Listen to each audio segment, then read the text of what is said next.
there's anybody in the U.S. military now that wants to hear, oh, we're going to a new war. I don't think they really want to hear that. I really don't think so. I think there'll be like a total mutiny. If you think you got a problem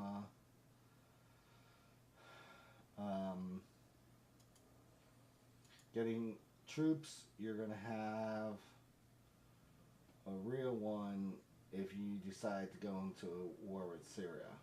Because then Russia's going to get involved.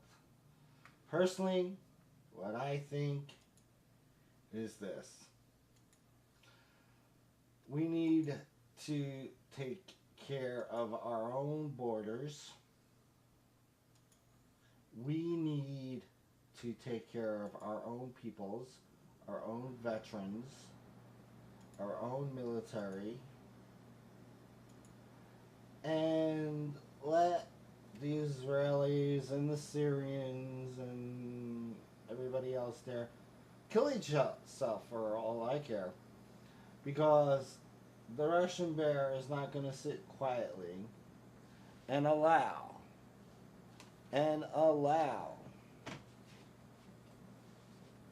Russia or the U.S. to dictate to them.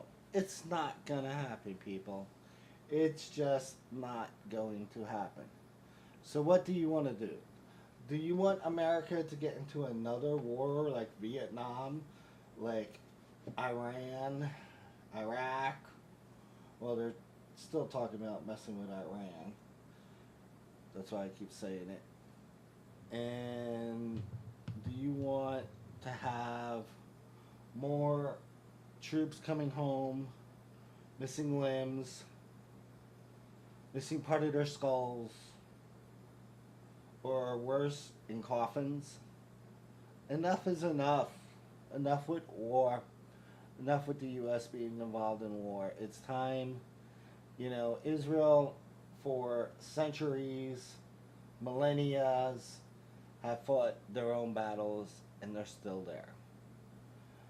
They're like and I say this in a good way, the Israelis are like a toxic cockroach. You can't kill them. You can't crush them.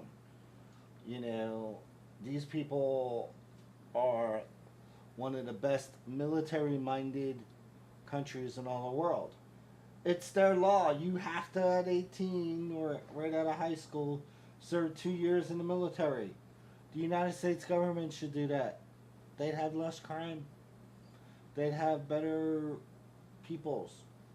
They'd have better discipline. They'd have better well-trained. We need to be more like the Israelis. But we don't need to, always go running after them with a sheet thinking they're going to fall. These guys haven't fallen in millennias. I mean, yes, there was a time they were a slave, and Moses freed them. So let's realize, after Moses freed them, they were the bomb. Nobody messed with them. They're too afraid of dealing with Moses and his staff, or the next Moses. Let Israel fight its own battles, but Israel, don't mess with the bear. The bear will tear you apart, will shred you into little, little pieces. Especially when I become Minister Commanding General. There's nobody that's going to screw with Russia or screw with Jersey or Jerseyans come that day.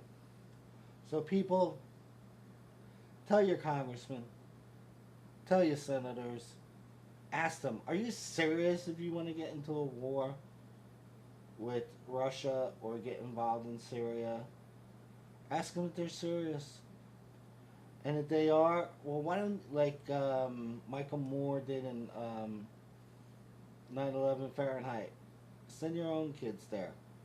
Only one congressperson had their own child serving in the middle, in the middle of the battle there. There, only one. We need to secure our borders, take care of our people, and let Israel do their own thing. But Israel, y'all don't want the bear.